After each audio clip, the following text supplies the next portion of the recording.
विवाह संपन्न हुआ। आज से आप दोनों पति पत्नी हैं।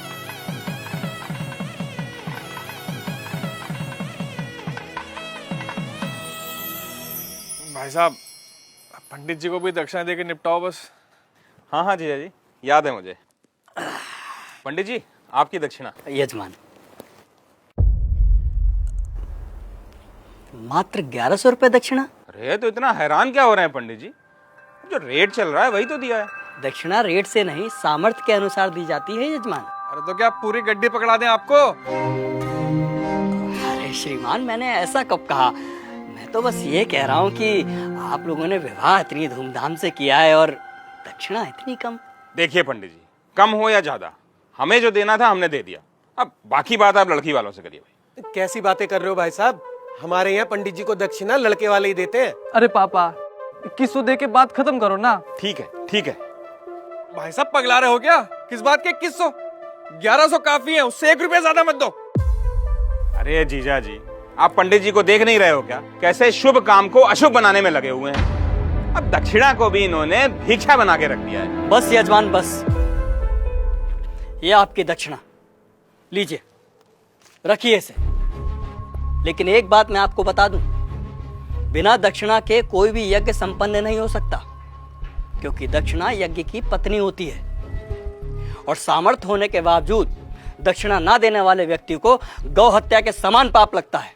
अरे यार, इन पंडितों का यही है, जरा सा कुछ कह दो फौरन पाप पुण्य शुरू हो जाता है इनका, और इनकी जेब भरते रहो तो सब ठीक है। सही कह रहे हो जीजा जी। अरे मजे तो इन्हीं के हैं, गद्दे पे बैठ के 2-4 मंत्र पढ़ेंगे, विवाह संपन्न हुआ कह के मांग लो मोटी दक्षिणा। बस, बहुत बोल चुके आप लोग, अब मेरी सुनिए। अरे आप जैसे व्यक्ति लाखों करोड़ों रुपए विवाह के खान पान, गहनों, महंगी गाड़ियों, आतिशबाजी और बैंड बाजों में खर्च कर देते हैं, लेकिन जब समय आता है पंडित जी को दक्षिणा देने का, तब आपके हाथ रुक जाते हैं, मानो पंडित ने दक्षिणा नहीं आपसे आपकी संपत्ति मांग ली हो।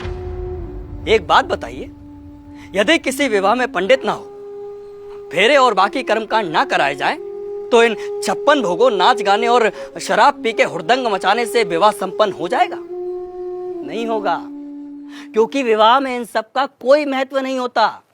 लेकिन फिर भी हमारे समाज में वैदिक रस्मों की बजाय इन व्यर्थ के आडंबरों को बढ़ावा दिया जा रहा है। विवाह में फना बैंड आएगा, मेगा फार्म हाउस होगा, विवाह में आने वाले बारातियों को क्या और कितना शगुन देना है, इसकी तैयारी महीनों पहले शुरू हो जाती है। और मंडप में अगर पंडित सुपारी मांग ले तो आप कहते हैं कि अरे पंडित जी भूल गए। क्या यही तरीका होता है विवाह का? और आप क्या कह रहे थे प्रकाश जी कि पंडित का काम ही क्या होता है? आराम से बैठ के 4 मंत्र पढ़ देना और दक्षिणा के लिए हाथ फैला देना। तो श्रीमान सुनिए, विवाह गुड्डे गुड़ियों का खेल नहीं होता, 7 जन्मों का अटूट बंधन है, जिसमें पंडित मंत्रोच्चारण करके देवताओं का आह्वान करता है और वर वधू को परिणय सूत्र में बांधता है।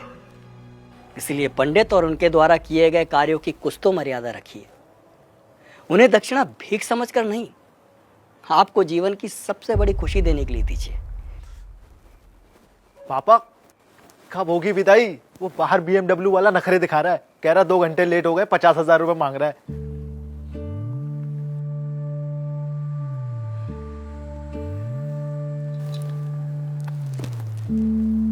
ये तुम्हारे विवाह की दक्षिणा।